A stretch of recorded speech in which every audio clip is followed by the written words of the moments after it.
পাকিস্তানের উপপ্রধানমন্ত্রী ও পররাষ্ট্রমন্ত্রী ইসহাক দার আগামী মাসের প্রথম সপ্তাহে বাংলাদেশ সফর করতে পারেন।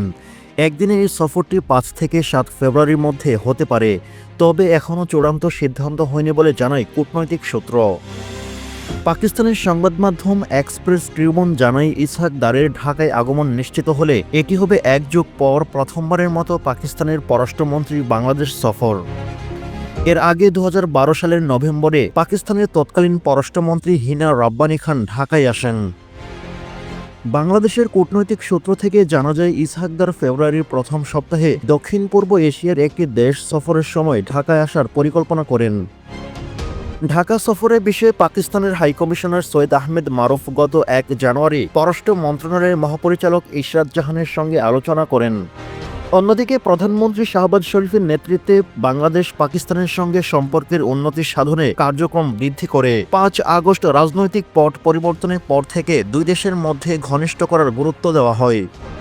পাকিস্তানের প্রধানমন্ত্রী শাহবাজ শরীফ গত সেপ্টেম্বরে জাতিসংঘ সাধারণ পরিষদের অধিবেশনে এবং ডিসেম্বরে কায়রোতে ডি8 শীর্ষ সম্মেলনে বাংলাদেশের প্রধান উপদেষ্টা অধ্যাপক ড মোহাম্মদ ইউনূসের সঙ্গে সাক্ষাৎ করেন এবং ইসলামাবাদ সফরের ইচ্ছাও প্রকাশ করেন।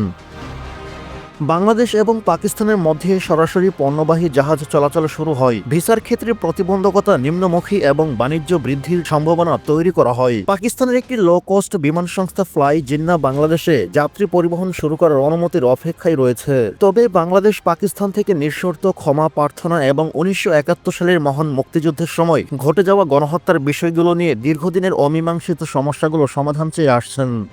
গত মাসে কায়রোতে পাকিস্তানের প্রধানমন্ত্রী শাহবাজ শরীফের সঙ্গে সাক্ষাতে অধ্যাপক ড ইউনূস এই অবস্থান তুলে ধরেন। এই নতুন উদ্যোগের মধ্যে আগামী জুনে ইসলামাবাদে বাংলাদেশের হাইকমিশনের নির্মাণ কাজ শেষ হতে পারে, যার উদ্বোধনের জন্য অধ্যাপক ইউনূসকে ইসলামাবাদে নেওয়ার বিষয়ে পাকিস্তান বিবেচনা করেন। উল্লেখ্য, ২০০৯ সালে আওয়ামী লীগ ক্ষমতায় আসার পর দুই দেশের মধ্যে সম্পর্কের কিছুটা টানাপোড়েন পড়ে। তবে পররাষ্ট্র সচিব পর্যায়ে ২০১০ সালে বৈঠক হলেও মানবতা বিরোধী অপরাধের বিচার নিয়ে তিক্ততা বৃদ্ধি পায়।